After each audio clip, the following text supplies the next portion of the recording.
Hey, what's up guys? Welcome to Inside the Mind, where we talk about online marketing strategy, what it is, why it's important, and why you should care. In last week's episode, I shared with you the perfect lead conversion strategy as taught to me by my mentor, Frank Kern. And in this week's episode, we're answering a subscriber question. David Garcia says, talk about money. How to value a lead, how to determine the cost of a lead, how much a lead niche might cost using method with conversion rates and examples of lead campaigns that would have a positive, negative ROI. Alright, so maybe he didn't say it quite with that verve and vigor, but that's how I heard it in my mind, and well, the name of the show is Inside the Mind, so that's how I read it. Well, David, that's a really meaty question. Ow. So we're going to break this one up into 2 episodes, and this week we're going to talk about lead generation costs. Wait, this is the internet, which means I should always be getting free leads and never have to pay money for leads ever. Well, yeah, you can generate leads without paying money, but whatever you don't spend in money, you're going to make up for in time tenfold. I mean, you're going to have to create a bunch of content, build a massive email list, and get a strong network going, and that alone can take a couple of years. Now, when you're playing the long game, these things are all important, so don't think for a second I'm saying they're not, because they are. But when you're looking for a more immediate gain, the fastest way that you can get the right people into your funnel is to pay for your leads, because when you go about paying for your leads in a smart way, you're going to be targeting people who are already predisposed to want your stuff. Regardless of the way you buy your leads, whether you're paying for a list broker or buying PPC ads or paying someone to borrow their email list, the most critical thing to remember is that you want to have a good offer to a good list. Before you ever spend a dime to pay for your leads, you want to qualify your list to make sure your offer is not going to be lost on them and your money is well spent. So what do I mean by qualifying your list? Well, let's say you're a company that sells high-end studio photography lighting. Now, at first you might think, well shoot, let's just go after all the photographers. Now, this is a great offer, but all photographers is not a great list because there are so many varying degrees of photographers out there. Someone who just bought a $200 camera might call themselves a photographer, but the truth is, they probably don't know a whole lot about why lighting is important. So they see your offer for a high-end lighting kit and ignore it simply because they don't know any better. Good offer, bad list. Put that same offer in front of someone who just purchased an $8,000 Nikon with a subscription to Headshot magazine though, and they're much more likely to understand why they need high-end studio lights.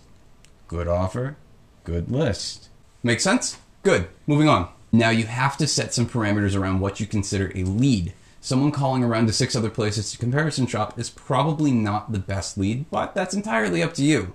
The point is you have to have a definition of what a lead is and then stick to that definition and do not deviate. Next, take all of the advertising costs, business cards, PPC, letterhead, etc., and divide your advertising costs by the amount of leads that are coming in. Get your calculators out because it's example time!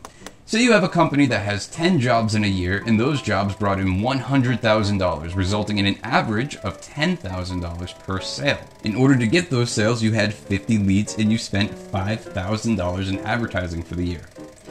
So to get the total cost per lead, divide 5,000 by 50, giving us a cost per lead of $100. We also know that with selling 10 out of 50 leads is a 1 in 5 close ratio, which is important to know. Assume you want to grow from $100,000 to $300,000 a year. We know that we sold 10 jobs to get to $100,000, so in order to reach $300,000, we'd have to sell 30 jobs.